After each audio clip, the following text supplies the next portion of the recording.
Buenas tardes a todos, a todas, colegas profesores, profesoras, alumnos y exalumnos del programa de segunda especialidad, profesores invitados del extranjero que nos honran con su presencia virtual en este seminario.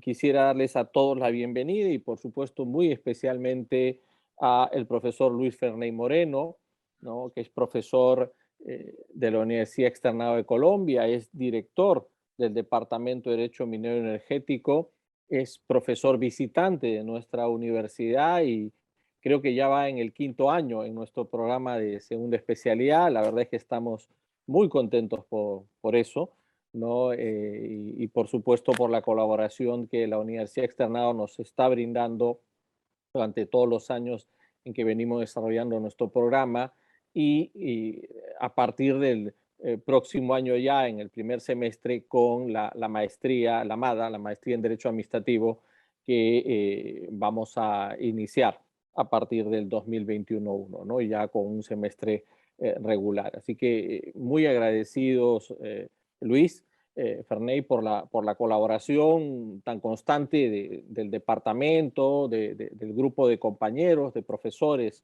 de la Universidad Externado de Colombia, ¿no? En esta mesa virtual, ¿no? Eres un compañero más nuestro y lo sentimos así y te agradecemos, por supuesto, por toda la colaboración que nos brindas y ahora por regalarnos, como dicen ustedes, de tu tiempo para que puedas hacer una disertación por este tema tan interesante como es el de la proliferación de los sistemas de regulación internacional y su incidencia en las potestades normativas nacionales de la administración pública, ¿no? Este es el tema que va a tratar el profesor Luis Ferney Moreno, así que me ha comentado que más o menos su exposición durará unos 30 minutos, luego pasaremos a algunas preguntas y 15 minutos antes de las 2 de la tarde estaremos concluyendo el seminario porque el profesor Moreno tiene un compromiso académico minutos después, así que vamos a terminar unos minutos antes. Hay que decir también que el profesor ha estado como siempre puntual a la hora de inicio y le agradecemos mucho por eso. Así que, sin más, Luis, dejo en la palabra, nuevamente agradeciéndote por compartir con nosotros.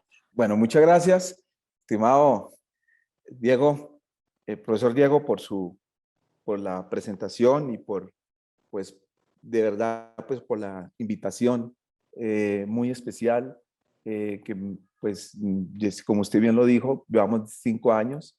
En los 5 años, pues, siempre he pasado al tablero con estas, preparando algunos temas y la verdad, pues, espero que en esos 5 años que he pasado al tablero, pues, me ha ido bien.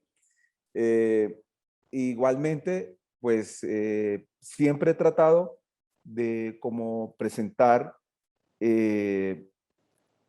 básicamente los temas que nosotros estamos investigando y que hemos visto necesario como investigar.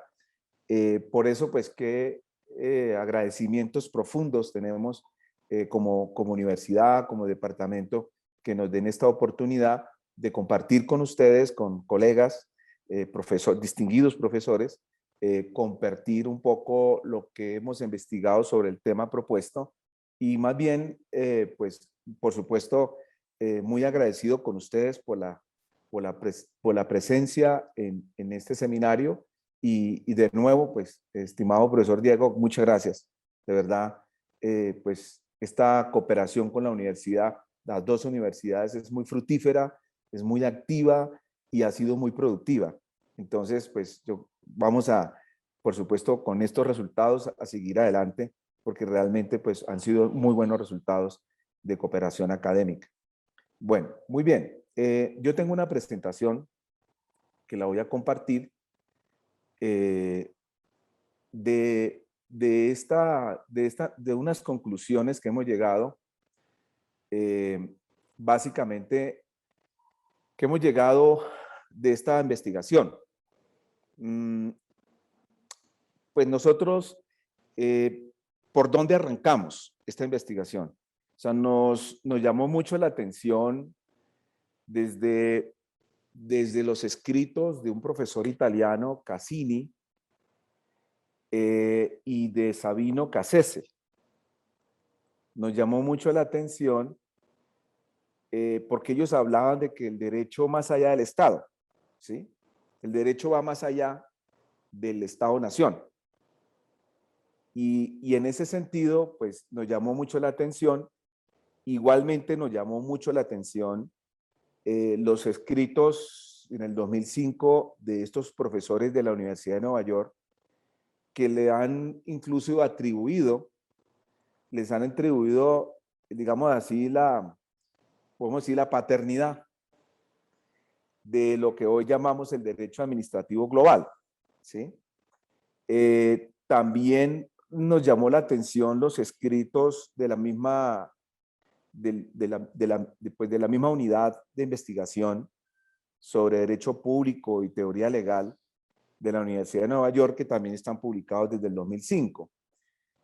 A partir de ahí empezamos a revisar qué se ha escrito sobre este tema, que los están marcando en un derecho administrativo global, pero que en el fondo, pues uno podría pensar de que lo que estamos presente al día de hoy es un sistema internacional regulatorio, una proliferación definitivamente de ese sistema internacional regulatorio y que están incidiendo en nuestra legislación nacional o en nuestra normatividad nacional.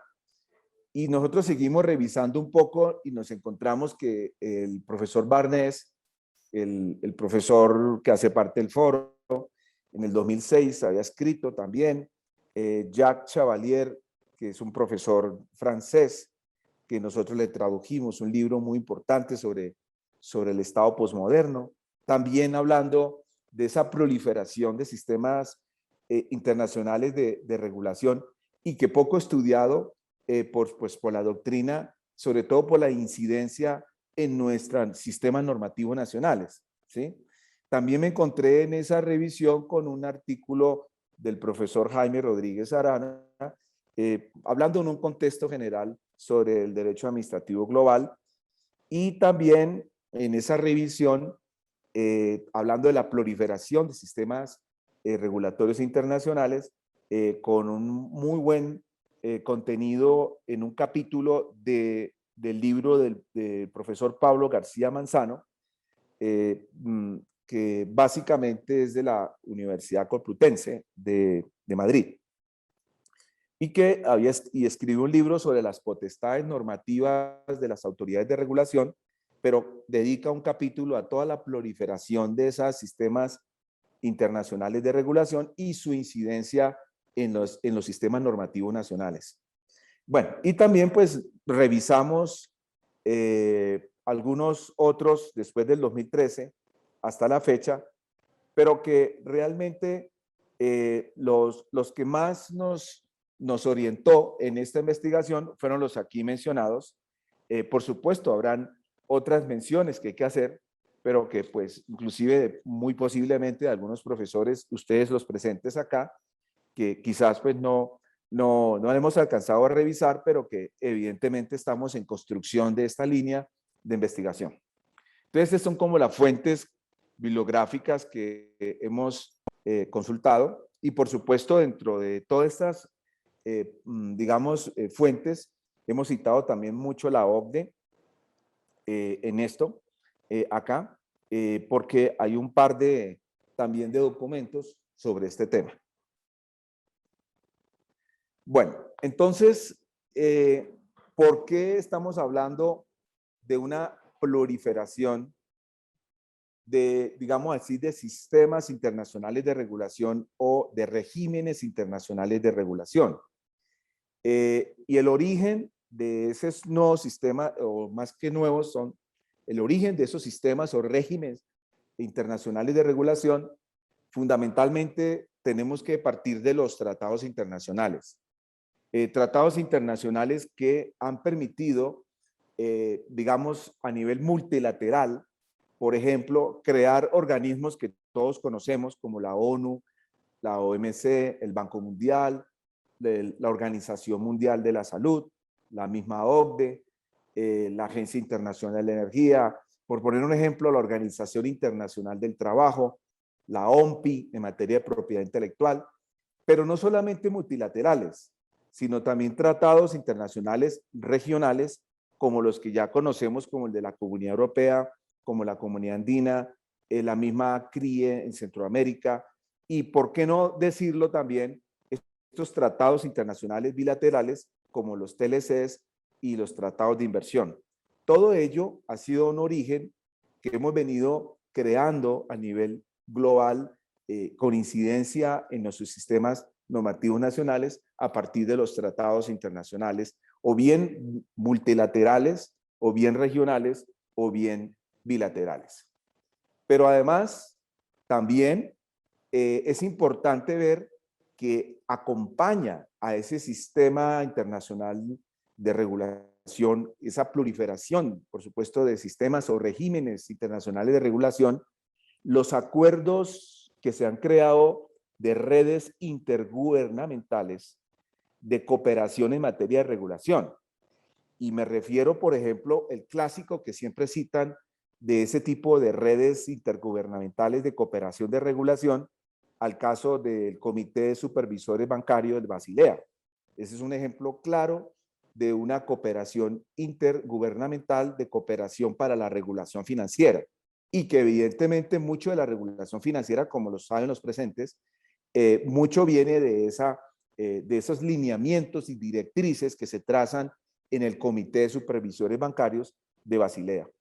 Pero también es necesario un poco lo que está pasando pues en los temas que me muevo bastante, que es el tema de temas relacionados con energía, por ejemplo, la Asociación Iberoamericana de Entidades de Regulación de Energía, que también están básicamente unificando a través de unas directrices, unificando en ese medio de esa cooperación intergubernamental todo el tema de la regulación de energía de los países.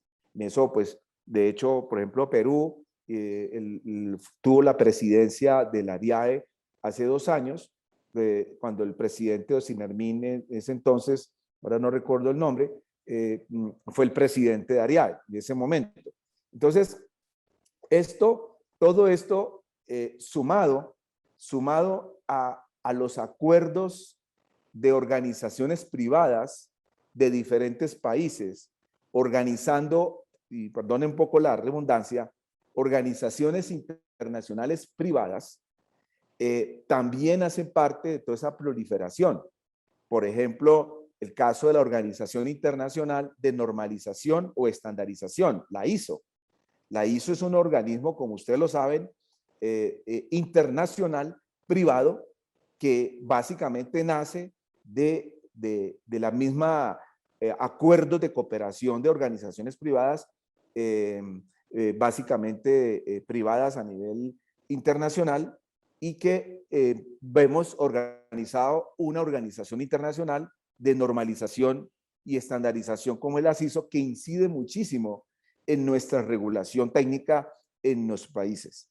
Lo mismo pasa con el Consejo de Normas Internacionales de Contabilidad, que estamos hablando, la AISB, en el que evidentemente todas las directrices internacionales en materia de información financiera, que las hemos acogido la mayoría de los países, que han incidido, por supuesto, en nuestra regulación nacional en materia de llamado, pues, las NIF, que es básicamente las normas internacionales de información financiera. Y podemos seguir citando, pero la idea es lograr, pues, básicamente citar como las más referentes en toda esta proliferación de sistemas o regímenes internacionales de regulación. Podemos citar también, por ejemplo, la Agencia Internacional de Dopaje, Antidopaje, que igualmente es un organismo internacional, pero privado, pero con algunas incidencias, por supuesto, en nuestra normatividad nacional, como lo han, por ejemplo, acá estudiado nuestros profesores del derecho deportivo, aquí en la Universidad Externado de Colombia, en materia de normas deportivas.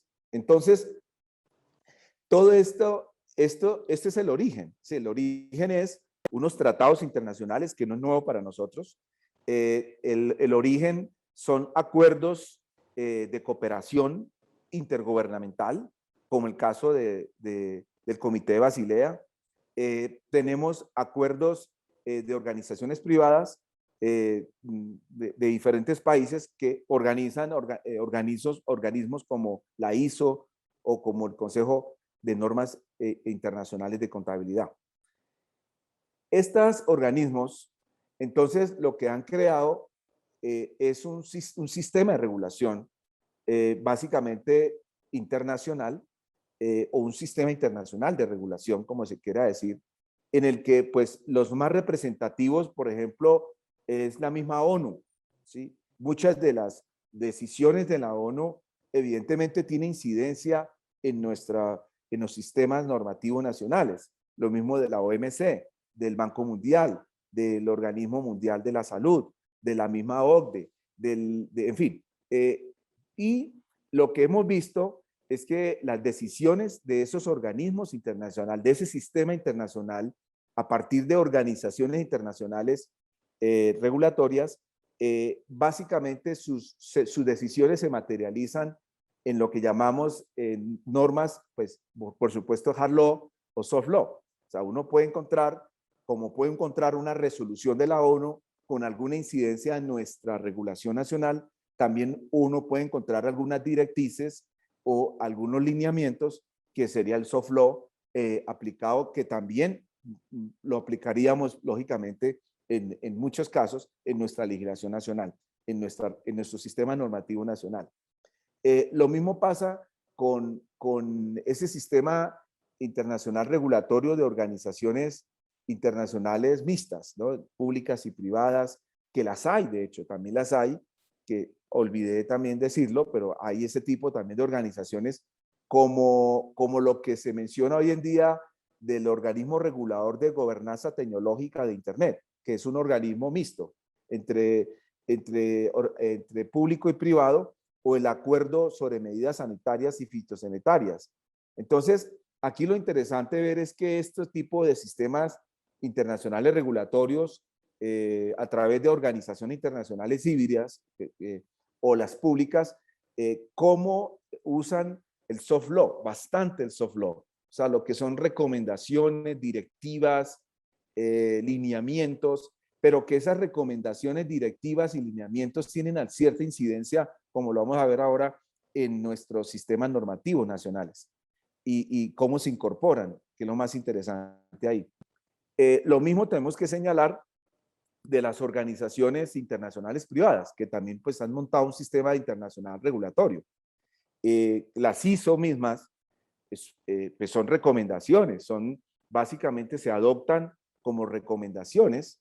Las ISO, lo mismo lo que es las normas internacionales de contaduría, y que en cierta forma las podemos arropar como soft law.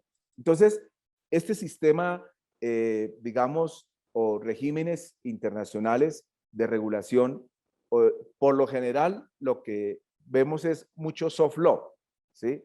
Por supuesto, donde más vemos hard law, o sea, derecho duro, es fundamentalmente en organizaciones internacionales públicas donde tienen potestades normativas y que esas potestades normativas pues van a incidir, por supuesto, también en nuestra regulación nacional.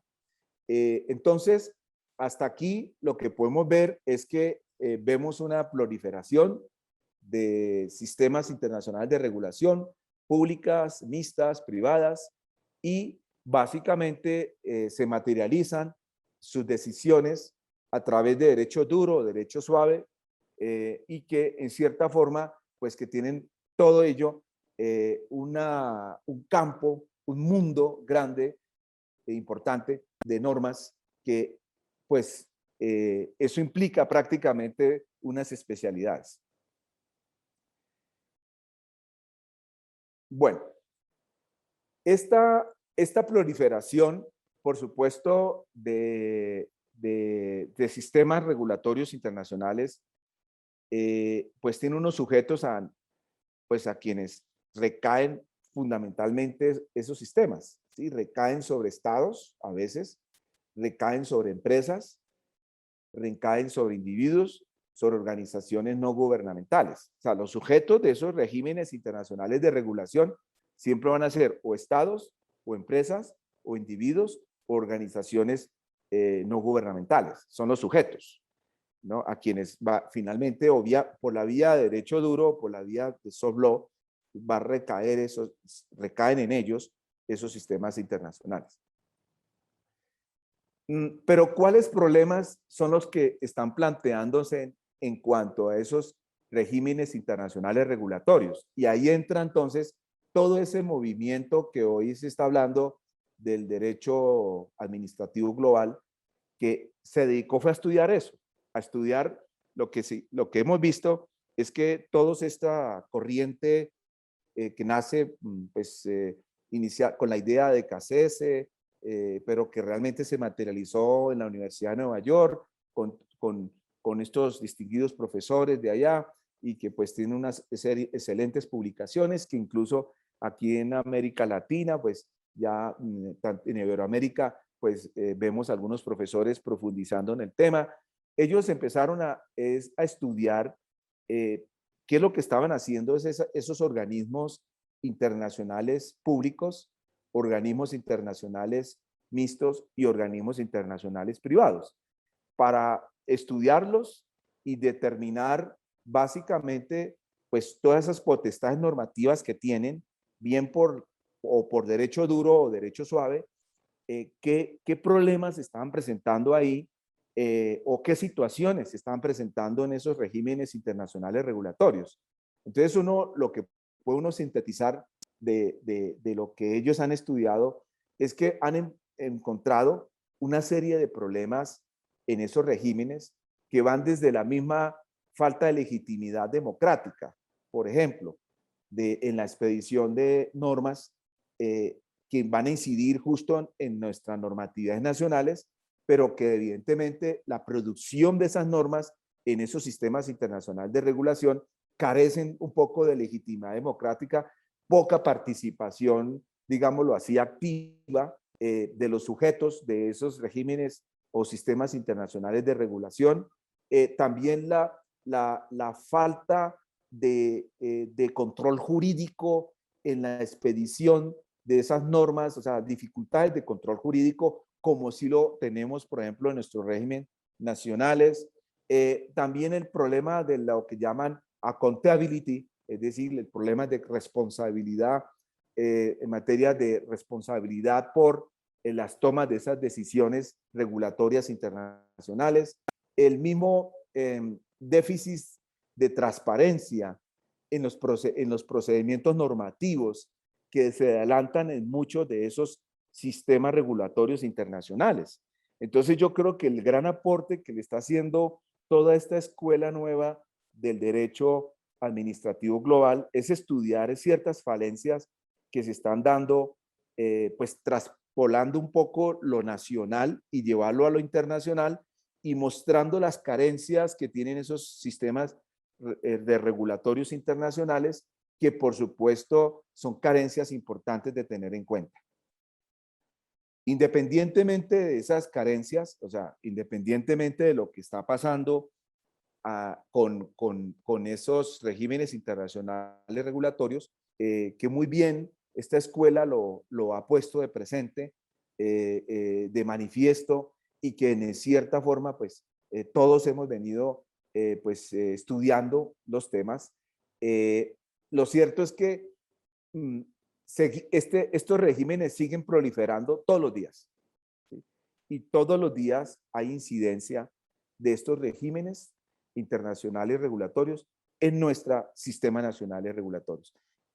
Y más que todo, en lo que tiene que ver con la potestad normativa en materia de la administración pública, que es un poco lo que quiero ir hacia allá.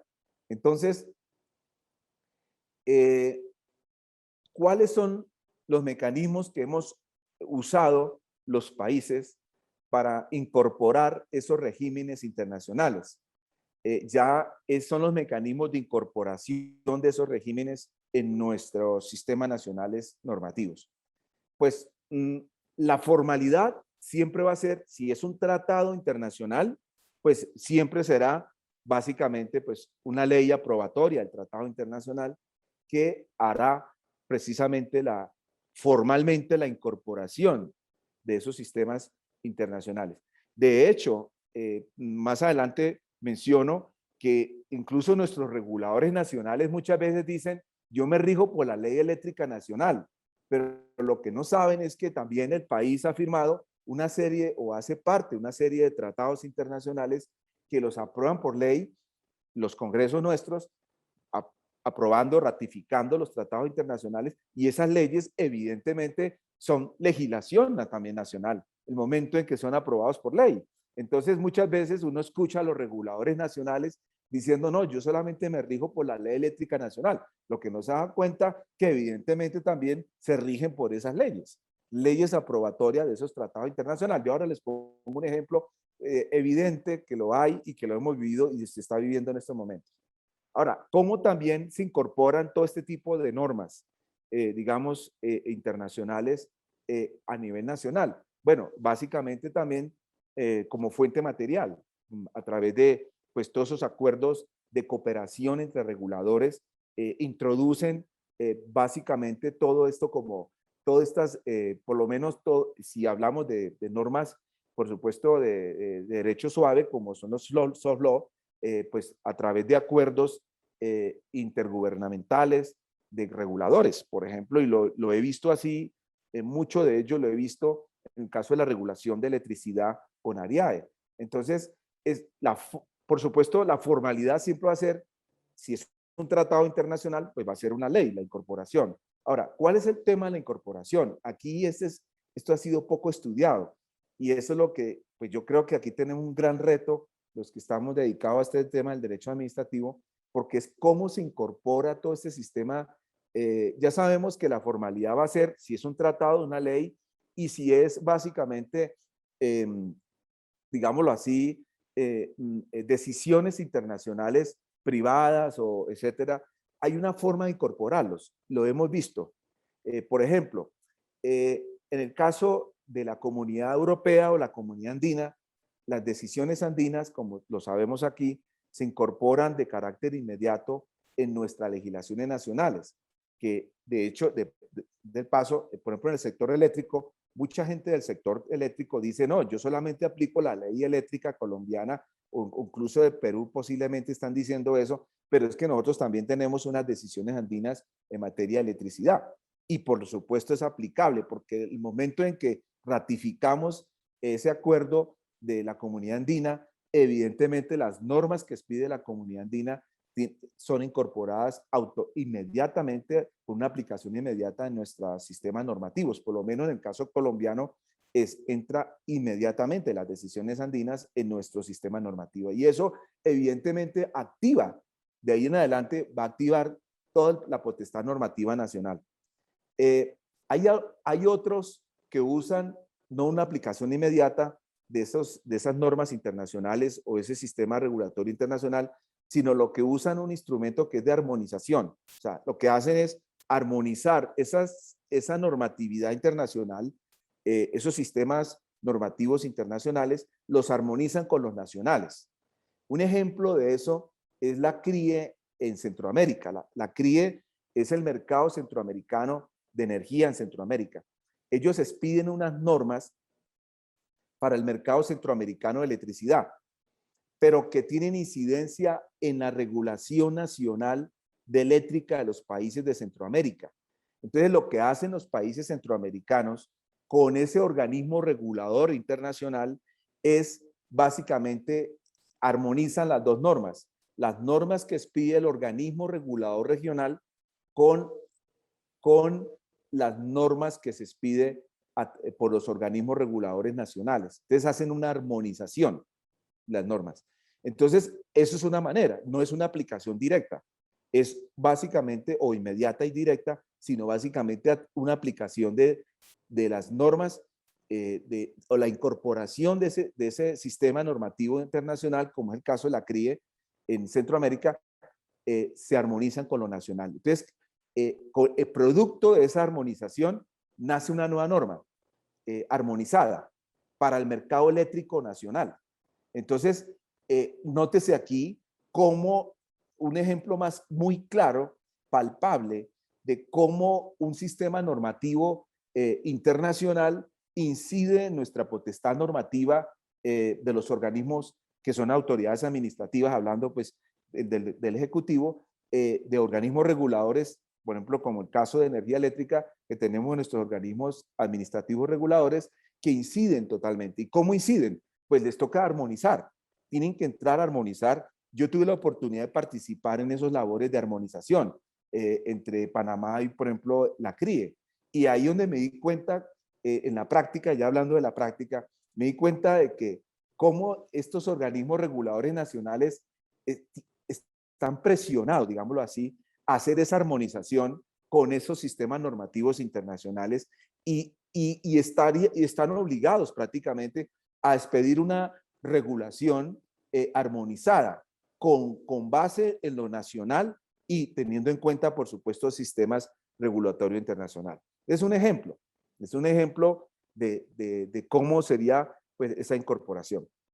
Otra incorporación, otra forma de incorporación que hemos notado es que hay algunos organismos nacionales regulatorios que hacen remisión cuando ejercen su potestad normativa, hacen remisiones a normas internacionales o hacen remisiones a esos sistemas regulatorios internacionales. Por ejemplo, lo vi en el caso del regulador de servicios públicos de Costa Rica, en el que el regulador de Costa Rica no reguló nada sobre información financiera, por ejemplo, para materia de servicios públicos. Entonces, ¿qué hizo el regulador de Costa Rica? El de servicios públicos. Lo que hizo en una de esas resoluciones que ellos expiden en materia de información financiera, remite, ¿sí? En materia, remite a las normas de las NIF, que son normas internacionales de información financiera. Entonces, esa es una forma, por ejemplo, que los reguladores nacionales, por vía de la remisión, empiezan a remitirse a esas normas de sistemas internacionales regulatorios. Y también lo estamos viendo en algunos temas de la CISO, también en algunos temas de la industria, del comercio y en materias tecnológicas, por lo menos en el caso colombiano, el Ministerio de Industria, Comercio, también en su potestad normativa hace remisiones, no desarrolla nada, sino directamente incluso hace la remisión a esas normas de sistema normativo internacional. Entonces, aquí esa incorporación, digamos, de la forma como se incorporan estos sistemas regulatorios internacionales, pues evidentemente tiene unas implicaciones, ¿sí? Tiene unas implicaciones y se ve claramente con los ejemplos que pues, hemos puesto en este momento, unas implicaciones en la potestad normativa nacional, la potestad normativa más que todo de la administración pública, pues para no hablar del Congreso de la República, por lo menos en la administración pública. ¿Por qué? Porque eso hace que se active la potestad normativa. Evidentemente, muchas de las actuaciones de la administración pública, desde el punto de vista de su potestad normativa, se activan por esos sistemas regulatorios internacionales. Ahora voy a poner un ejemplo para finalizar. Incluso hay un tema que se está estudiando, aquí está precisamente uno de los destacados expertos en inversión arbitramiento. Ustedes los peruanos son muy buenos en arbitramiento, en todo este tema de arbitramiento, pero aquí en particular quiero mencionar aquí a nuestro profesor amigo Oscar, Oscar Aguilar, en el sentido de que incluso esos tratados de inversión que finalmente termina siendo una ley que aprueba esos tratados de inversión por parte del país, en cierta forma a Colombia ya le sucedió con un caso de un tratado de inversión en el que estaban planteando que como Colombia firmó un tratado de inversión con España, ¿sí? Entonces ese tratado de inversión que cubría todas las materias, había una de las materias que era electricidad, de una inversión española en Colombia. Y es incluso uno de los argumentos que presentaron, porque ellos llevaron a Colombia al CIADI precisamente por un cambio regulatorio. Y alegaban de que con ese tratado Colombia no podía hacer un cambio regulatorio del mercado de electricidad porque eso afectaba el tratado de inversión, y precisamente fue la causa de llevar a Colombia. Y eso lo que está implicando en un determinado momento, con este caso y otros, que incluso esos sistemas regulatorios, además de activar la potestad normativa, también puede congelar la potestad normativa, ¿sí? O la activan o la congelan, ¿sí? O, si la activan, evidentemente hay ejemplos que la han activado, la potestad normativa de la administración pública, pero también hay ejemplos, en el caso que le estoy colocando, de este, por ejemplo, caso de arbitraje de inversión, perdón, de tratados de inversión, que prácticamente podrían estar obligando a un país, ¿sí?, por la protección de la inversión y porque no podrían cambiarse las reglas, digámoslo así, podrían congelar también la potestad normativa de la administración pública. Bueno, entonces, en cuanto a que se active, por supuesto, lo estamos viendo en la práctica, en sectores como el financiero, que todos estos sistemas normativos internacionales, sistemas internacionales de regulación, están básicamente, fundamentalmente, activando mucha potestad normativa de los reguladores nacionales. Lo digo, lo vemos en Colombia en materia del sector financiero, en materia de telecomunicaciones, en materia de energía e incluso en materia de medio ambiente, en materia de derechos humanos, en materia de estándares laborales, en materia de propiedad intelectual. Ahora, por supuesto, esta activación de la potestad normativa de la administración pública obedece, por supuesto, en principio a la incorporación de esos sistemas internacionales regulatorios que hacen de que pues, se tenga que cumplir igualmente un tratado, pero también una ley nacional aprobatoria de ese tratado, obligan incluso a que el país tenga que, en un determinado momento, aprobar una ley que desarrolle ese sistema normativo internacional, como por ejemplo en el caso de las NIEs, perdón, de las NIFs, de las normas internacionales de información financiera, que fue adoptado por un organismo internacional privado, y en caso colombiano nosotros incorporamos esas normas en una ley, que es la ley 1712 del 2014. Y esa ley, lo más curioso es que remite a que la administración pública desarrolle todo el tema de esas normas internacionales de información financiera que deben aplicar todas las empresas para el tema de las contabilidad. Entonces, y aquí activan a la administración pública, evidentemente, a ejercer su potestad normativa en un asunto que viene desde un sistema normativo internacional. Entonces, en efecto, la tarea que hace la administración pública en muchos casos es o bien directa de esas leyes aprobatorias de los tratados, o porque el país, como pasa por ejemplo con el tema del Acuerdo de París. En el Acuerdo de París nosotros aprobamos una ley de cambio climático, y a partir de la ley de cambio climático se activó una serie de potestades normativas a la administración pública precisamente para lograr tomar una serie de acciones en materia de cambio climático, y esas acciones básicamente está exigiendo unas potestades normativas de la administración pública. Entonces, básicamente vemos acá pues toda la justificación de cómo la potestades normativas de la administración pública se activan fundamentalmente por estos sistemas normativos internacionales.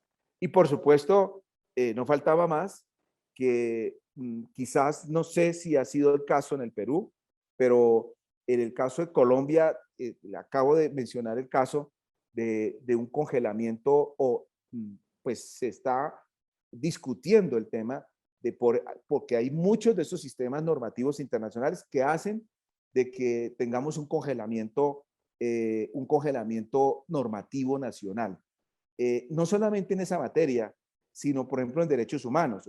Hay un caso en materia de derechos humanos porque hacemos parte de la Convención Interamericana, que es un sistema normativo internacional de derechos humanos, que en cierta forma también ha evitado en parte unas actuaciones de potestad normativa de la administración pública precisamente por no ir en contra de ese sistema normativo internacional, ¿no? Lo digo pues en la materia que vimos de energía e incluso en un caso en particular de derechos humanos. Entonces, con esto termino. El ejemplo que estamos viendo nosotros de activación de potestad normativa en la administración pública es todo este sistema normativo internacional que ustedes lo conocen muy bien en materia de ambiental, de desarrollo sostenible y en materia de mitigación de cambio climático.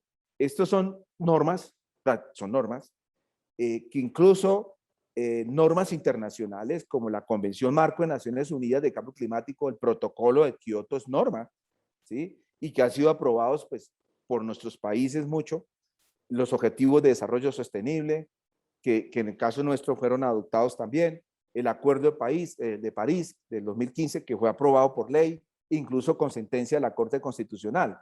Es decir, una norma internacional nos lleva a una norma nacional a nivel de ley y así vamos haciendo un recorrido normativo hasta llegar a la potestad normativa de la administración pública. Estas normas que acabo de mencionar, que fueron pues adoptadas, aprobadas, todas estas por normas nacionales, por leyes, y que tenemos sentencias de la Corte ratificando, pues aprobando desde el punto de vista del control constitucional, este tipo de normas internacionales, ha hecho que Colombia prolifere hoy no solamente una activación de normas del Congreso de la República, ¿sí? Sino la cantidad de normas que ustedes no se imaginan que hemos venido produciendo desde hace 3 años para acá, ¿sí? Solo en materia de cambio climático, normas que vienen de las mismas autoridades reguladoras de medio ambiente, pero no solamente las de medio ambiente, sino las sectoriales, de energía eléctrica. O sea, han activado una cosa impresionante la potestad normativa en materia de todas las materias, precisamente tratando pues, seguir esa secuencia de este tipo de normas internacionales de cambio climático, de objetivos de desarrollo sostenible. La proliferación de normas nacionales que ha expedido tanto el Ministerio de Minas y Energía, que ha expedido los organismos reguladores como la CRED, la CRAT, la CRC, en fin, por poner algunos ejemplos, es impresionante, es impresionante. Entonces hemos llegado a activar muchísimo, muchísimo todo esto. Entonces, todo esto que se habla hoy, en el caso no de nosotros, por supuesto, de la transición energética, que es una secuencia de descarbonización, y con esto concluyo, todo esto no ha sido fundamentalmente porque el país autónomamente ha tomado la decisión. Esto obedece toda esta cantidad de normas que pues lógicamente pues no las traje aquí a colación, pero estamos hablando por lo menos en los últimos 3 años de solo la Administración Pública Nacional. Hemos encontrado todo relacionado con cambio climático y objetivo de desarrollo sostenible, alrededor de unas 500 normas, entre decretos, resoluciones, que todas han sido producto precisamente de lograr o hacer cumplimiento de ese sistema normativo internacional o regulatorio internacional que se ha dado en torno al tema ambiental, en torno a los objetivos de desarrollo sostenible y mitigación del cambio climático. Entonces, mi conclusión es que pues, toda esta proliferación de sistemas normativos internacionales tienen incidencia hoy en día en nuestros sistemas normativos nacionales y particularmente están activando toda la potestad normativa de la administración pública. Y ese es un tema que debe ser objeto del derecho administrativo, porque el derecho administrativo nuestro parte de sus activaciones, más que todo de nuestra Constitución y de nuestras leyes. Pero hay que pensar también de que mucha de la activación de la potestad normativa de la administración pública proviene hoy en día, y va a provenir mucho más, en mi concepto, de sistemas normativos internacionales. Y que para ello, precisamente, habrá que pensar lo que están pensando todos estos expertos que se han dedicado al derecho administrativo global, a los problemas que tienen esos sistemas regulatorios internacionales. Problemas de transparencia, problemas de participación, problemas de control normativo de esas normas, quiénes controlan, cómo son los controles, etcétera, todo hecho. Bueno, con esto dejo aquí para más bien motivar el debate. Gracias. Muchísimas gracias, Luis, por tu exposición, por la claridad en la misma y, por supuesto, por lo que nos has aportado en los minutos en que ha durado la misma. Desde luego que hay varios temas para comentar, muchas preguntas, estoy seguro que cada uno vamos a ir planteando en los próximos minutos. Y yo quisiera un poco para romper los fuegos, eh, tomarme la libertad de formular un par de preguntas sin perjuicio, por supuesto, de que mis compañeros, mis colegas luego participen. Eh, Hay una cuestión que a mí me preocupa, Luis, y es que en nuestra región todavía nos cuesta entender el significado de la palabra armonización, ¿no? Yo creo que la identificación que has hecho tú en esta investigación de esta proliferación de sistemas y de regímenes internacionales, ¿no? Ah, se proyectan respecto de nuestros países, ¿no? De manera diferenciada de lo que pasa en otros ámbitos, hablando desde una perspectiva global, ¿no? No es lo mismo la armonización que de manera organizada se da a nivel de la Unión Europea que la armonización que se da en los países de nuestra región. Para ninguno de nosotros es un secreto que la CAN no tiene ni la fuerza ni la organización, ¿no?, que tiene la Unión Europea. No obstante, ser un organismo que data de hace varios años, ¿no? Ha sido un esfuerzo de vinculación entre los países de la región, vinculación geográfica, pero sabemos también que no ha tenido ni tiene la fuerza de la Unión Europea. Y a mí me preocupa el tema de la armonización porque precisamente nosotros no tenemos unos niveles de asimilación de la normativa que se está produciendo en estos ámbitos, en estos sistemas y en estos regímenes internacionales, que sí tiene, por ejemplo, la Unión Europea, porque previamente pasan por un filtro, que es su organización.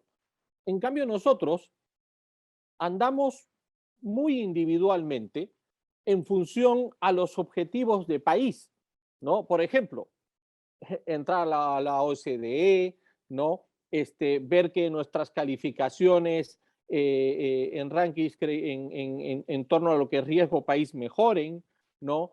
Que nuestra calificación crediticia sea mejor, etcétera, etcétera, ¿no? Pero no andamos, digamos, en un esquema organizado, no tenemos un filtro como países, ¿no? Que nos permita, además, luego realizar este proceso de armonización, ¿no? ¿Por qué? Porque, insisto, desde mi punto de vista y en mi modesta opinión, en América Latina aún no entendemos, ¿no?, lo que significa la palabra armonización, ¿no? Y hay que trabajar mucho en eso. Entonces, en torno a lo que tú has investigado, no sé si coincides con mi posición o consideras que en nuestros países tenemos la suficiencia individualmente y no de manera colectiva para hacer procesos de armonización precisamente de toda esta normativa, ¿no?, que ha proliferado de esta manera de organización de producción de normas que tú bien has descrito detalladas, ¿no? O es pública, o es público-privada, o es privada, ¿no? Hay distintos ámbitos donde se está produciendo y donde además también, ¿no?, podemos encontrar, como tú bien has dicho, o que la proyección sea para activar las potestades de la administración en materia normativa o en muchos casos para relegarla. Entonces, esa es una primera pregunta que quería yo hacerte. Y una segunda, si me permites, Luis, tiene que ver con el tema de la corrupción. Porque comentaste tú, no, y además tenemos el honor y la gran satisfacción de que nos esté acompañando Óscar Aguilar Valdés, que es un reconocido especialista en temas de arbitrajes de inversión, ¿no? Eh, y yo quería precisamente hacerte una pregunta y después seguro también, por alusión, tener algún comentario de Óscar, ¿no? Porque lo que estamos viendo es que a raíz de que se han producido también, ¿no?, una serie de suscripciones de tratados, de convenios que tienen que ver precisamente con el tema de la corrupción, eso de alguna manera está siendo, utilizando términos actuales, disruptivo con respecto a lo que es los tratados de protección de inversión, por ejemplo, que pueden llevar a que existan en su momento decisiones a través de tribunales arbitrales, por ejemplo, como es el caso del CIADI. Entonces, ¿cómo es que entra hoy en día la corrupción, ¿no?, como un elemento disruptivo o no lo es respecto de esta organización producto de esa proliferación de regímenes internacionales? ¿Entra para limitar a los estados o entra para limitar la aplicación de ciertos convenios, como por ejemplo los convenios de inversión? Así que también quería trasladar eso y por supuesto por alusión a Oscar, si por supuesto me permite y nos regala su opinión. Eso es lo que Excelente. quería preguntarte. No, Gracias, Luis. excelente, excelente, profesor Diego, por sus dos muy claras posiciones y inquietudes más bien que tienes sobre el tema. Uno relacionado que lo voy a contestar, el segundo voy a abordarlo muy tangencialmente porque sé que el profesor Óscar Aguilar tiene mucho más que decir que yo. El punto, el primer punto, por eso yo no quise concluir. O sea, yo en este momento, nosotros estamos haciendo esta investigación, tomando todas esas normas y tratando de mirar qué han hecho los países para poder incorporar todas esas normas de esos regímenes internacionales de regulación. Y lo que vemos es que la gran tarea que va a haber es, o que tenemos que aprender más.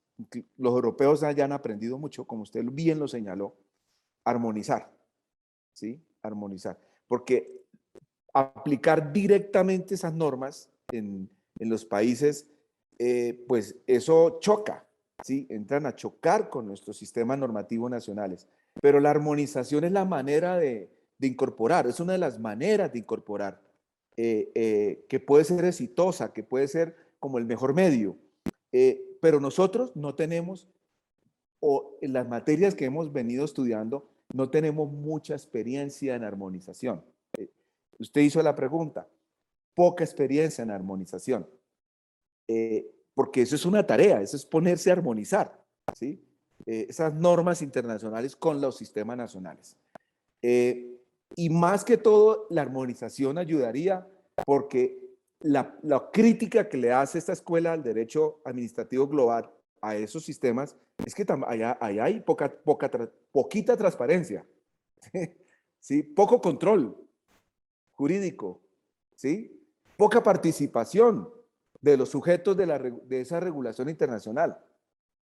Entonces, evidentemente, obliga más a que tenga que darse un proceso de aprendizaje en nuestro medio, por supuesto, iberoamericano, de armonización, de la armonización de esos sistemas con los sistemas nacionales.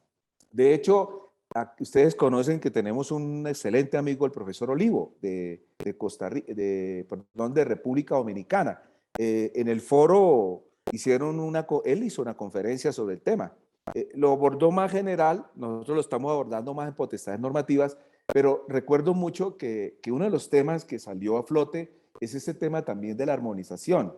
Entonces, esto, estimado profesor Diego, este tema de la armonización, eso es un tema de poca experiencia, pero que va a requerir más trabajo, porque como sabemos, lo que han dicho, por ejemplo, lo han dicho muchos de estos administrativistas muy reconocidos a nivel internacional, como este profesor francés, bueno, ahora olvidé el nombre, que él habla mucho de que después de la pandemia va a proliferar la regulación internacional, ¿sí?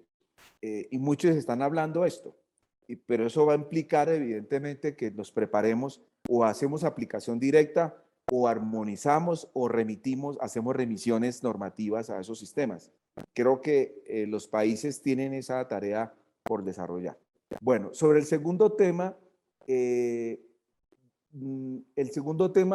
antes de darle el uso a la palabra al profesor Oscar, el ejemplo que coloqué es porque lo vivimos, nosotros ya lo vivimos. O sea, vivimos que firmamos con España ese tratado de inversión, llegó una empresa española, teníamos marco normativo en una ley, esa ley fue desarrollada por un reglamento, se le aplicó el reglamento, se les hizo una toma de posesión a una empresa española, después terminaron demandando a Colombia y lo primero que dijeron es que demandaban a Colombia porque Colombia hizo el cambio regulatorio, ¿sí?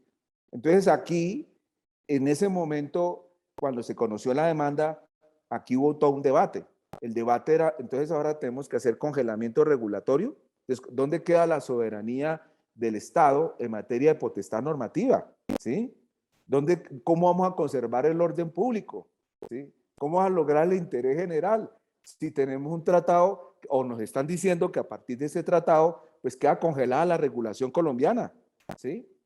Entonces, eso fue un debate que se hizo sin saber cuáles fueron los resultados del CIADI. Afortunadamente, el CIADI le dio razón pues, a los argumentos de Colombia, pues que no es el caso de entrar acá, que eso es entrar a mucho detalle, pero lo que quiero decir que si el CIADI le ha dado razón a España, ha originado lo que se había debatido aquí, un congelamiento regulatorio por los tratados de inversión, ¿sí?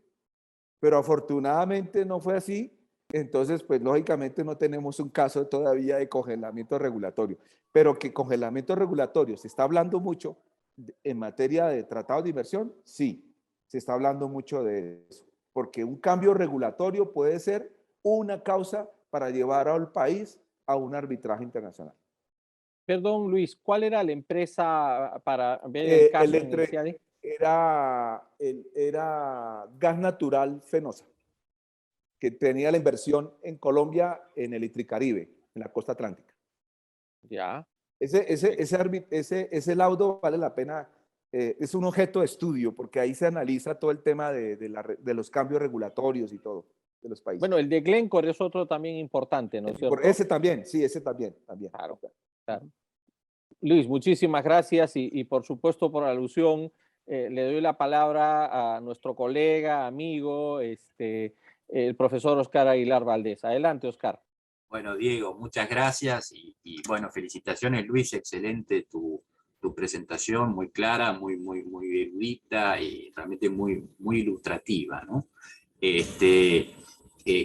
Bueno, sin duda el tema de los tratados bilaterales de inversión y los laudos del CIADI son un gran tema en esta materia, un poco precisamente por lo que estás comentando, ¿no? Es decir, si uno analiza la jurisprudencia de los laudos del CIADI, que se han dictado en materia de regulación económica, sobre todo, no solo con países de Iberoamérica, también con España. Esto ha tenido mucho impacto con los cambios regulatorios en su momento al régimen de promoción de las energías limpias, las energías renovables en España, ¿no?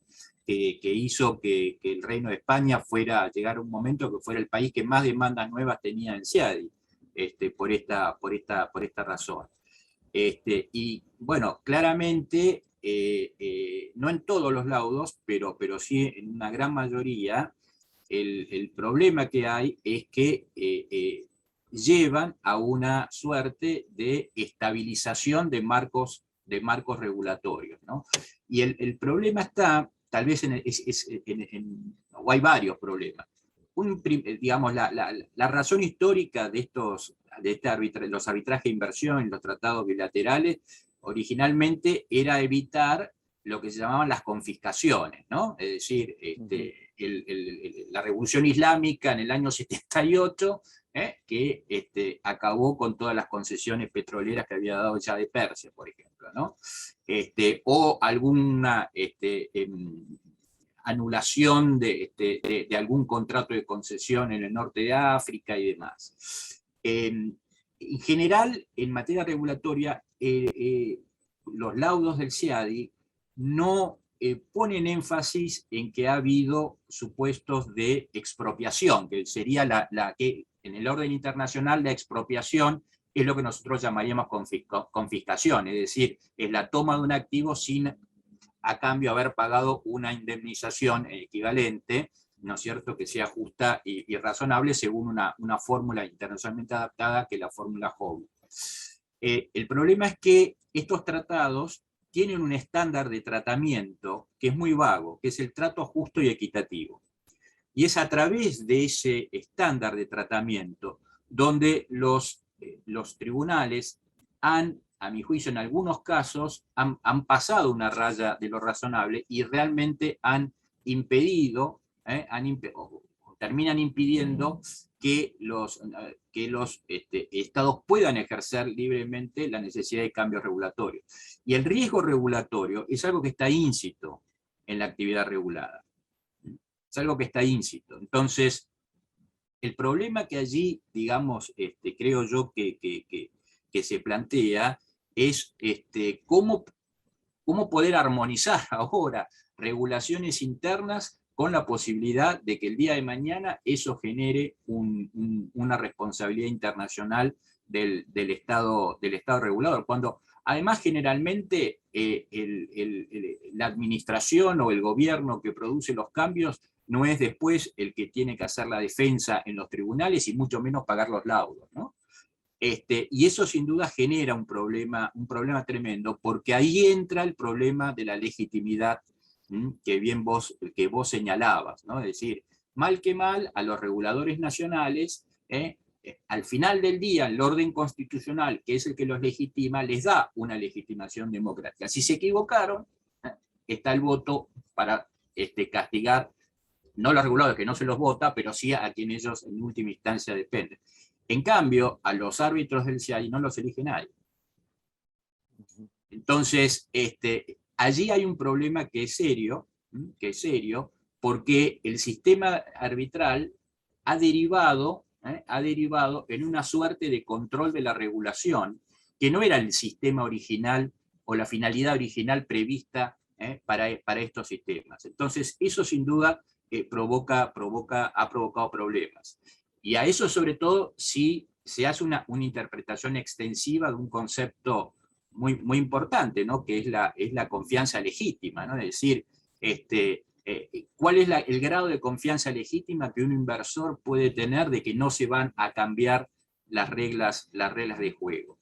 En el caso de Argentina, por ejemplo, esto quedó evidenciado porque tampoco estos sistemas fueron previstos para casos puntuales, ¿no es cierto?, como les comentaba. Pero ¿qué pasa cuando los cambios regulatorios obedecen a crisis que son sistémicas? Es decir, que como ocurrió en la Argentina entre el 2001-2002, que afectó a toda la economía, generando inclusive a veces asimetrías de trato entre aquellas empresas prestadoras que no tienen un inversor extranjero que puede invocar el tratado y aquellas que sí. Entonces, el problema desde este punto de vista es serio, obviamente la mejor forma de evitar estos problemas para los estados es yendo hacia un sistema de buena regulación, ¿no? Es decir, a medida que las regulaciones nacionales se vayan acoplando a los estándares de la buena regulación, ¿no?, de los organismos internacionales, la OCDE y de toda esa amplia panoplia de organismos que vos bien has señalado, bueno, la lógica es que el riesgo de después terminar en un litigio CIADI y en una responsabilidad internacional de Estado se va a ir diluyendo. Pero sin duda el problema lo has planteado muy bien, y ese es un problema que es realmente vital, es muy serio, porque hay que reconocerles cierto margen de maniobra a los reguladores nacionales, ¿no? Y el problema es que por vía de la interpretación de ese estándar vago del trato justo y inequitativo, ese es un camino donde puede llegarse a la inmovilización de la regulación. Inclusive hay algunos tratados que contemplan cláusulas de estabilización, ¿no? Se llaman cláusulas paraguas, que directamente impiden los cambios normativos. Por eso es un problema verdaderamente serio. Pero insisto, eso, si bien el sistema tiene esos problemas, no tenemos que olvidarnos que si se llega a eso, también se llega, y hay que ser sincero, porque muchas veces los cambios regulatorios en nuestros países son hechos totalmente por razones oportunistas, por razones puramente políticas, sin medir precisamente esas consecuencias. Y muchas veces los tribunales nacionales no están en condiciones de hacer frente, por falta de imparcialidad, por falta de independencia y demás, de hacer frente a esos problemas. Entonces, es como que entre el Tribunal Nacional y el CIADI no tenemos nada en el medio que permita amortiguar estos problemas. Pero sin duda ahí creo que hay un problema serio. Y el gran tema aquí, con toda esta proliferación nueva de normas a nivel global, a nivel internacional, a nivel nacional, es cómo manejar el riesgo regulatorio. Me parece que esa es la clave de bóveda sobre la que nosotros deberíamos trabajar mucho más. Oscar, disculpa, ¿y qué pasa con la corrupción?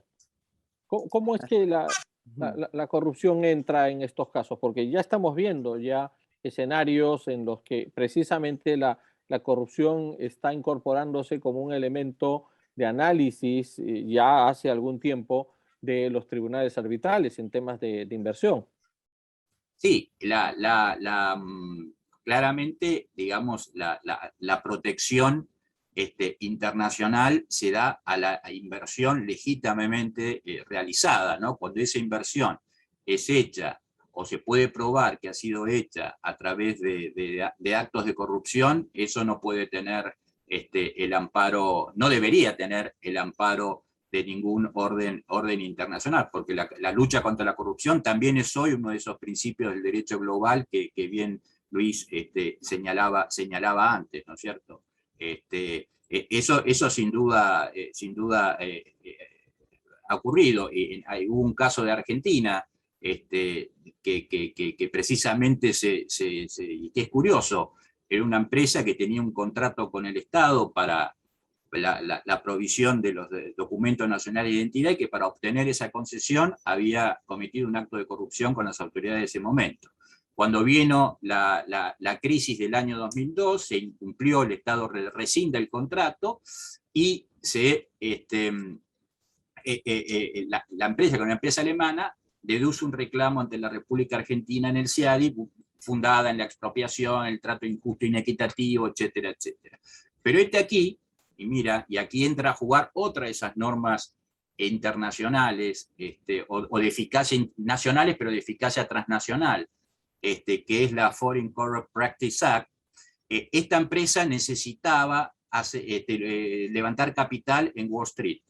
Entonces, por aplicación de esta ley, de la FCPA, tuvo que autodenunciar los actos de corrupción que había realizado, porque si no, no iba a poder ser admitida por Wall Street. Y allí surgió y se hizo la autodenuncia, y lo que nunca había logrado la justicia argentina, que era acreditar la corrupción, se logró a través de esa vía, e inmediatamente la empresa, digamos, retiró el reclamo, obviamente, del CIADI contra la República Argentina. Pero sin duda también ese es un caso bastante importante para tener en cuenta estos casos, ¿no? Muchas gracias, Oscar. No sé si quieres hacer algún comentario, Luis, o... No, me parece muy buena conclusión que ha llegado el profesor Oscar de también pensar en analizar en medio de todos estos temas de proliferación de sistemas internacionales de regulación y su incidencia en las potestades nacionales, el tema del riesgo regulatorio, ¿no? Eso es un tema que eh, habrá que estudiar un poco más, como bien lo señalaba el profesor Oscar, porque eso está inmerso ahí. Es decir, todos esos sistemas internacionales, pues implícitamente, digamos, originan una cantidad de riesgos regulatorios, ¿sí? Y la misma incorporación en los sistemas nacionales aún más, ¿sí? Y el riesgo regulatorio acá evidentemente tiene unas consecuencias, y más cuando los países han firmado incluso tratados internacionales, ¿no? Entonces, ese es uno de los temas que evidentemente voy a anotar nota para seguir pues en esta investigación de este tema, ¿de acuerdo? Muy bien, muchas gracias, Luis. Bueno, adelante, compañeros, si quieren formular alguna pregunta, solamente tienen que levantar la mano para poder inmediatamente darles la palabra. No sé si hay alguna intervención adicional, pero yo sí, y no sé si Oscar, tienes alguna pregunta para Luis. Yo tengo algunas preguntas por ahí, pero igual me gustaría que mis compañeros, si quieren intervenir, por favor, hagan las mismas en este momento.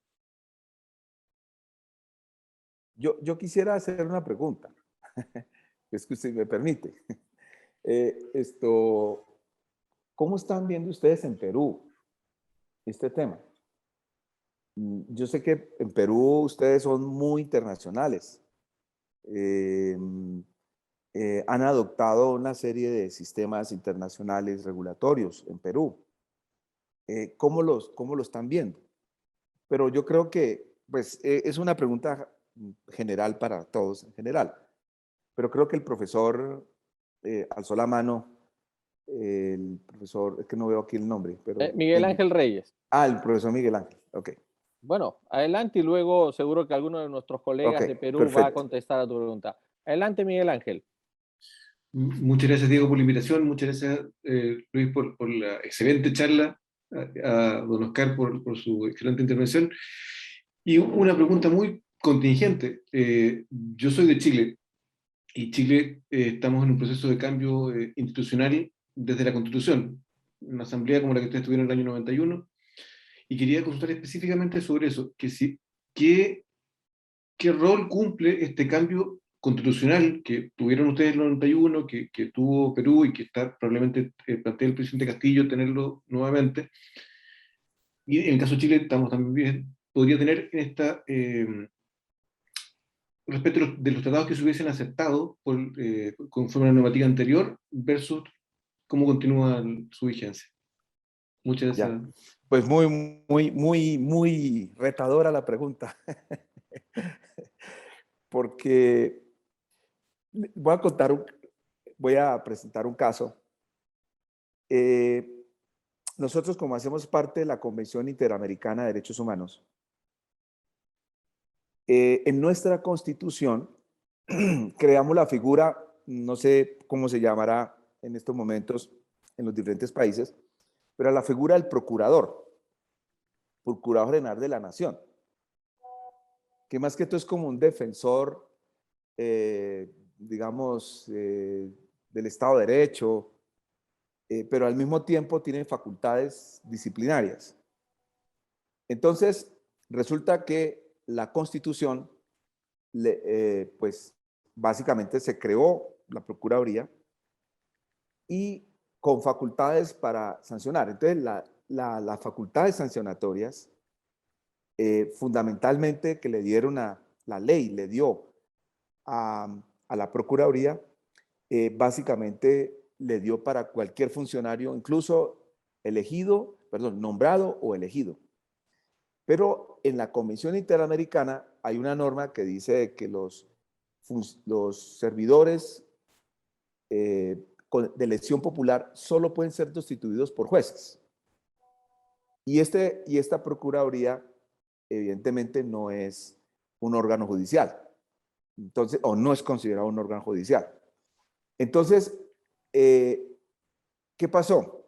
Pues hubo una decisión de la Procuraduría, el caso de Petro, que es una figura que están diciendo que puede llegar a ser presidente aquí del país, y fue a la Convención Interamericana, básicamente, pues inicialmente a la Comisión Interamericana, decretaron unas medidas cautelares. Bueno, en fin, la historia es que eso obligó a una reforma constitucional en Colombia para respetar, allá voy a la respuesta, es decir, a respetar pues un tratado internacional y más de convencionalidad y más pues de bloque de constitucionalidad como lo son los tratados de derechos humanos. Lo que digo es que cualquier reforma constitucional, digamos, de lo que hemos podido, pues en nuestra investigación, en los casos que hemos investigado, cualquier reforma constitucional en cierta manera tendrá, pues en una situación de un país normal, por supuesto políticamente, tendrá que respetarse ciertos tratados internacionales. Uno de esos es el caso de los derechos humanos. Colombia lo respetó. Colombia le tocó reformar la Constitución para adecuarse a esa Convención Interamericana de Derechos Humanos, porque la Convención Interamericana de Derechos Humanos dice ningún funcionario de elección puede ser destituido sino por un órgano judicial. Y la Constitución le había asignado funciones a un órgano no judicial para destituir funcionarios de elección popular. Entonces, acabamos de hacer una reforma constitucional. Esto es para mostrar cómo en una reforma constitucional, que es la que estaban ustedes inmersos y posiblemente pues nosotros también y otros países, ciertamente en mi concepto, todo lo que tenga que ver con bloque de constitucionalidad en materia de derechos humanos, por ejemplo, tendrá que respetarse. Tendrá que respetarse en esos procesos de reforma constitucional, o en esos procesos de constituyentes, y ese es el punto, en mi concepto, ¿no? Pero aquellos que hagan parte de ese bloque de constitucionalidad que en cierta forma estilo derechos humanos tendría que pues básicamente respetarse ese tipo de normas internacionales. Muchas gracias, doctor. No sé qué opinas, si pues como para generar un debate, si estás de acuerdo o no con la posición. 100% de acuerdo en el tema de derechos humanos, pero y los temas económicos, que va a ser un gran tema en Chile. ¿Qué opina usted? En nuestra Constitución, en la Corte Constitucional colombiana, por ejemplo, en las diferentes sentencias, se ha pronunciado de que pues, se tiene que respetar ese tipo de convencionalidad, ¿no? Pero más que todo, los colocan casi por encima de la Constitución, lo que es derechos humanos. Pero los demás aspectos los colocan por debajo de la Constitución. ¿Sí? Entonces, en ese caso, pues una reforma constitucional de carácter económico, pues no estaría, digamos, en ese amparo de convencionalidad, ¿no? Pues es mi posición, o lo que he visto de la jurisprudencia de la Corte Constitucional colombiana, ¿no?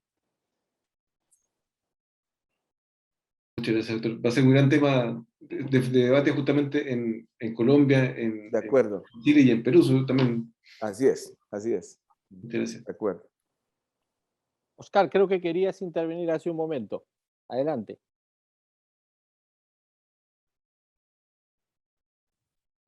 No, solamente agregar algo, ¿no? Que para el derecho internacional, para el orden internacional, hay que tener presente que todo el derecho interno no es derecho, es un hecho, ¿no es cierto? Entonces, todas digamos, las modificaciones regulatorias, y alguien hasta podría pensar qué podría ocurrir si una reforma constitucional afecta derechos adquiridos preexistentes de determinados inversores que realizaron su inversión bajo la antigua Constitución. ¿Están o no legitimados? ¿Podrán plantear eso como una controversia de inversión? Es decir, que ya la causa de la controversia de inversión no es el cambio de la regulación infraconstitucional, sino ya un cambio constitucional. Ahí me parece que hay un tema que yo no tengo la respuesta, Sí. pero la Constitución, y sobre todo cuando estos estándares vienen de tratados, ¿no? Ustedes saben que el artículo 27 de la Convención de Viena de Derecho de los Tratados dice que no se puede invocar el derecho interno para incumplir una norma internacional, ¿no? Entonces, y bueno, la Constitución es una norma de derecho interno desde este punto de vista, ¿no? Entonces, yo creo que es para pensar, sobre todo, sí, sobre todo teniendo en cuenta el sesgo que parecería ser que, y esto lo digo solamente por lo que leo por la prensa y converso con colegas, ¿no? Que podría ocurrir en una eventual reforma de la Constitución en Perú, según lo que uno lee que podría ocurrir, y con una mayor injerencia del Estado en la actividad económica, y también en Chile, ¿no? Digamos, con una morigeración, cuando no tal vez una directa supresión de la garantía del principio de subsidiariedad, ¿no? Entonces, sin duda creo yo que esto hay que pensarlo, porque no nos tendría que sorprender que esto generara conflictos, ¿no? Y se nos va a venir, eso se va a venir. Es decir, a estos momentos, estamos hablando de estos momentos de las circunstancias actuales, ¿no? Se nos va a venir esos temas. Muy bien. Bueno, Luis, un poco a la pregunta que habías lanzado en relación a qué es lo que está pasando en el Perú con los temas de armonización, de incorporación de normativa, la respuesta hay que sectorializarla, ¿de acuerdo? Y también en base a la mayor vinculación que pueda tener uno en torno a uno u otro sector, ¿no?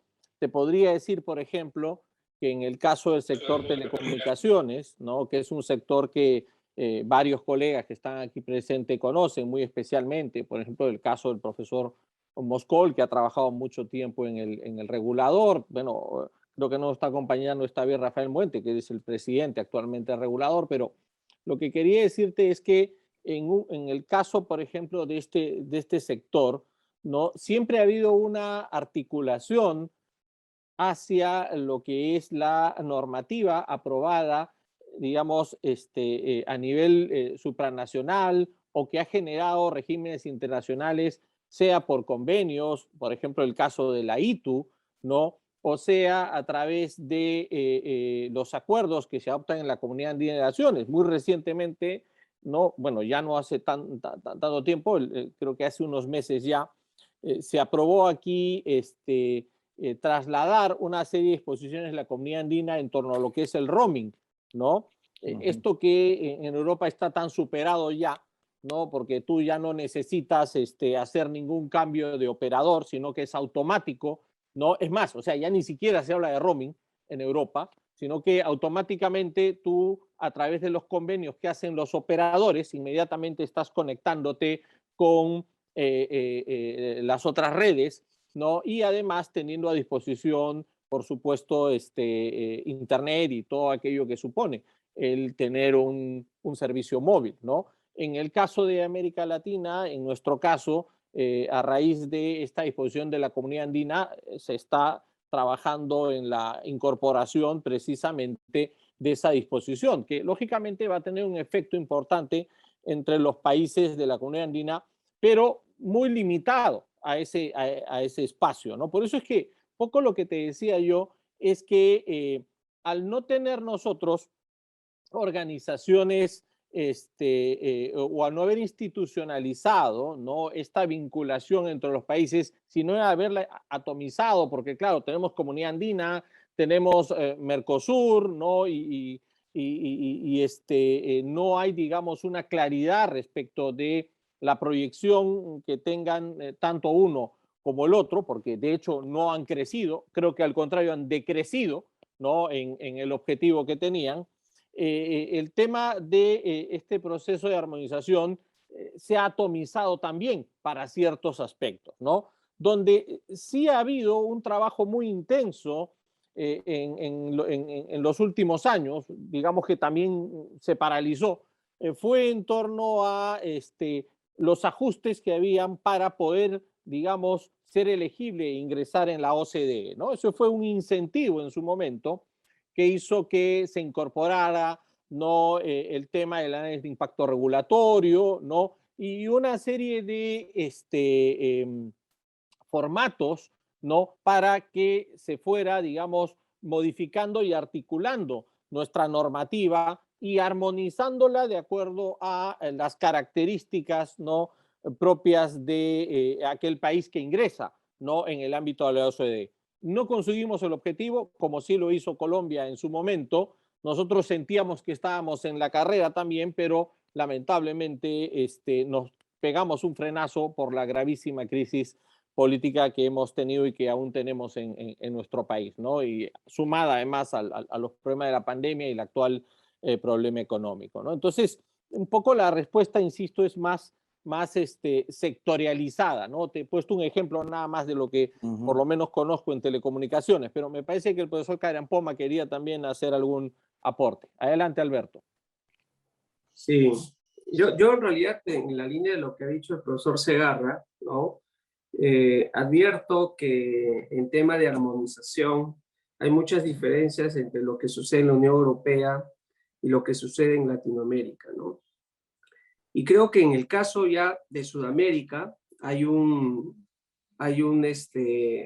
aspecto que hay que tomar en cuenta, que tiene un impacto en la armonización, que es la geografía, ¿no? Nuestros países tienen, varios, digamos, organismos supranacionales que agrupan algunos países, lo cual complica la armonización. Y segundo, la extensión, ¿no? En el caso, por ejemplo, de energía, donde la Comunidad Andina de Naciones tiene decisiones importantes para buscar la integración energética. A veces esto se complica porque entre Perú, Ecuador y Colombia, y luego Perú, Chile y Bolivia, las cosas no funcionan necesariamente igual, ¿no? Y los ordenamientos no están armonizados, sin lugar a dudas. Entonces ahí yo creo que hay una complicación que es real y que además con el tema de político, ¿no? Porque hay mucha varianza, hay mucha inestabilidad o incertidumbre, porque depende de quién está gobernando en el país y el apoyo que pueda dar para este tema de armonización, ¿no? Y el profesor Segarra también señalaba que está vinculado y hay que tomar en cuenta el sector, ¿no? En el caso de la Comunidad Andina de Naciones, creo que se ha avanzado más en temas de telecomunicaciones y energía, concretamente electricidad, porque en gas natural, por ejemplo, en el caso peruano, el desarrollo es muy incipiente. Y yo quería comentar sobre otro sector que no tiene armonización y, digamos, no solo en Sudamérica, sino también en la Unión Europea, ¿no? El caso del agua. En el caso del agua, en la Unión Europea, cuando se dieron los libros verdes y los libros blancos, buscando justamente esa armonización, incluso se han creado organismos reguladores pues, que son supranacionales, ¿no? En el caso de energía. Pero en el caso del agua, cuando se hizo el análisis, se llegó a la conclusión de que se trataba de un tema de soberanía, ¿no? Cada país regula el tema de agua y hay, digamos, menos armonización. Donde hay armonización en temas de agua, está en temas vinculados a lo ambiental, calidad del agua, protección de ríos, gestión de recursos hídricos, ¿no? Y ya para terminar, en el caso de Sudamérica, no hay nada al respecto. Ahí donde tenemos mucha influencia es por la ONU, ¿no? Los Objetivos de Desarrollo Sostenible, el Objetivo 6, por ejemplo, el tema vinculado a la universalización del agua. Y lo interesante en la región, al menos en Colombia, Perú y Chile, es que un tema común ha sido el reconocimiento del agua en las constituciones, ¿no? Y eso ha generado mucho, digamos, algunos consensos, ¿no? De si se debe o no se debe, bueno, discusiones también. Y yo creo que eso estamos apuntando, ¿no? En el caso, en la región, tenemos Ecuador, Bolivia, que han reconocido el derecho al agua en la Constitución. Perú lo ha hecho el 2017. Chile está en ese camino, ¿no? Y Colombia también. Pero en el caso colombiano, por ejemplo, lo que yo he leído y lo que hemos conversado con algunos colegas es que no es necesario ese reconocimiento. Hay un tema de discusión, ¿no? Pero lo que está sucediendo en Chile y Perú, concretamente, en el tema del agua, que está marcado por los partidos que están ganando, los de izquierda, es, uno, reconocimiento del agua en la Constitución. Lo preocupante desde la parte de regulación es cuáles son las consecuencias de ese reconocimiento, ¿no? Y ahí se requiere armonización. Dos cosas puntuales. Uno, que el agua puede ser y debe ser reconocido como un derecho, pero eso no involucra gratuidad. Y eso tiene que ver con regulación, ¿no? Establecimiento de tarifas para que el servicio sea sostenible. En el caso de Chile, por ejemplo, ahí tienen un gran problema porque todos los operadores son privados. Entonces, ¿cuáles van a ser las consecuencias de un posible reconocimiento en el tema de regulación? Y segundo, el fortalecimiento de los organismos reguladores y el tema de municipalización, ¿no? Entonces ahí todo el tema vinculado a la privatización, nacionalización, si deben ser empresas públicas, empresas mixtas o empresas privadas, es algo que se viene como temas de agenda en temas de agua, y yo creo que sí hay mucho que armonizar desde el punto de vista de experiencias comparadas, ¿no? Al menos Colombia, Perú y Chile tienen varias similitudes, aunque ahora con Castillo más se va a mirar a Ecuador y Bolivia, ¿no? Respecto al tema de gestión y lo que decía el profesor Aguilar de cómo se va a manejar el tema de subsidiariedad, ¿no? Pero es un tema interesante, profesor Ferney. Felicitaciones por la intervención. En realidad te ha generado muchas preguntas y que pueden ser objeto de investigación interesante. Gracias. Gracias. Gracias, Alberto. Quiero, antes de darle la palabra al profesor Luis Ferney Moreno, recoger la intervención primero de Ricardo Salazar y luego le doy el uso de la palabra. Adelante, Ricardo. Buenas tardes. ¿Se me escucha? Perfectamente. Sí. Bien, antes que nada, felicitar a Luis. Un fuerte abrazo. Gracias, profesor. De altísima calidad la exposición. Y siguiendo en la línea, ¿no?, de lo que han señalado Diego y el doctor Carapoma, señalarte en el caso de los contratos públicos, por ejemplo, hay un reto creciente en el caso peruano de ir adecuando nuestros regímenes contractuales, en el caso de bienes, servicios y obras, que es lo que más veo, a todo lo que implique tratados de libre comercio u otros acuerdos de carácter internacional, que se refleje en normas. Pero aquí se está produciendo un fenómeno bien curioso, y es que, a diferencia de otros escenarios en los que los gobiernos directamente acuerdan alguna solución, o como en la Comunidad Europea, en que hay toda una instancia para aprobar estos temas directamente, y da una regulación que luego los países lo van adecuando a sus realidades, en el tema de contratos va surgiendo una combinación que mucho va de abajo también hacia arriba, es decir, hay bastante relación entre las entidades de contratación a nivel del continente, por ejemplo. Estamos encontrando algunas fórmulas de cómo regular los temas y vamos proponiendo en nuestros respectivos países algunas normas y se van estableciendo alguna normativa en esta materia. La ventaja de esto es que le da mayor legitimidad a cualquier decisión porque ya parte de un diálogo directo sobre qué vives en tu sitio para que con los demás digas, mira, lleguemos a este acuerdo y establece algunos estándares más flexibles de regulación, porque cuando te viene de arriba hacia abajo, ahí hay un problema de a veces de la adaptación y chocas con muchos temas propios de tu realidad que no se ven de manera agregada, ¿no? Lo vivimos, por ejemplo, en el caso de los TLC, cuando se celebraba el TLC, saltaron esos temas inmediatamente y los mismos negociadores de las dos líneas, tanto de Estados Unidos como de Perú, pusimos en mesa diversos temas que sabíamos que si se colocaban de manera general como se habían celebrado otros TLC, aquí no iba a funcionar. ¿Por qué? Porque la realidad indica otras soluciones. Entonces, quería también preguntarte, el fenómeno de abajo hacia arriba en la construcción de estas disposiciones que luego ya se uniforman, ¿está presente siempre? ¿Tiene espacio para esos diálogos? ¿O simplemente hay una tendencia a que solamente te atengas a recibir la orden desde las instancias máximas que ven estos temas y tienes que adecuarte en el país? ¿Cómo está el fenómeno este? Muchas gracias. Muchas gracias. Gracias, Ricardo. Luis Ferney, te doy el uso de la palabra ahora y, por supuesto, también el tiempo que habíamos previsto para que en tu intervención luego ya puedas decir algunas conclusiones y cerremos el seminario. Agradeciéndote, por supuesto. Bueno, muchas gracias. Qué buena todas estas intervenciones. Estas dos últimas, más bien lo que me motivan es a seguir preguntándome y seguir abordando un poco y investigando un poco temas que evidentemente no lo había contemplado, el tema del agua.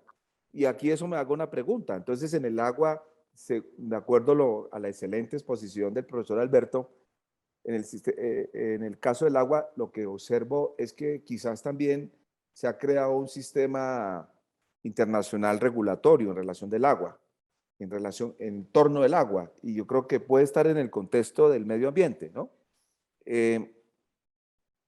Eso implica lo que usted decía, una adecuada armonización de ese sistema regulatorio del agua a nivel internacional con nuestros sistemas nacionales. Y en ese sentido, pues me pone un poco a ir más allá y en cierta forma me gustaría pues conversar con usted justo para poder identificar muy bien cómo sería ese sistema internacional regulatorio de agua, ¿sí? Cómo se ha conformado, cómo se ha configurado ese sistema regulatorio internacional, que pues hoy prácticamente está obligando a hacer una armonización con los sistemas regulatorios nacionales. Y eso pues me permite pues tomar nota de ese punto que me parece muy importante. El otro tema que me pareció estupendo también es la intervención también del profesor Ricardo, porque precisamente los temas de los contratos públicos, que aquí en este escenario hay muy buenos expertos en contratación pública. En el caso nuestro, sí, en efecto, en el caso nuestro también nos ha tocado adecuar nuestras normas nacionales de contratación pública a normas internacionales. Por ejemplo, la OMC, ¿no? Nomás poniendo ese ejemplo. Incluso el ejemplo que usted colocó, profesor Ricardo, de tratados de libre comercio, los bilaterales de libre comercio. Nos ha tocado adecuar para precisamente responder a esa normatividad internacional de la libre circulación de mercancías. Lógicamente, cada uno con sus reservas y particular. Lo mismo el tema de las compras públicas, que de hecho, pues la Comunidad Europea es un ejemplo claro de cómo se regulan las compras públicas desde el punto de vista de una comunidad como es la Comunidad Europea. Entonces, en efecto, tienes toda la razón. A nosotros también nos ha tocado adecuar esa regulación nacional de contratación pública también a algunos sistemas regulatorios internacionales. Ahora, por otro lado, usted hacía una pregunta en concreto lo relacionado con la legitimidad. Sí, en efecto, de abajo para arriba, porque la presentación que yo hice fue de arriba para abajo. Y la pregunta que usted está haciendo muy apropiada es de abajo para arriba. En efecto, en nuestra investigación lo que vimos es que lo que se está manejando de abajo para arriba, entre otras, perdone que haga un paréntesis, si usted le dice hoy al organismo de normalización que es el ISO, que es un organismo internacional que ha expedido normas en materia, como todos lo sabemos, de normalización y de estandarización. Si usted le dice a ellos que no hay legitimidad, esa es la respuesta que le van a dar. La pregunta del profesor Ricardo.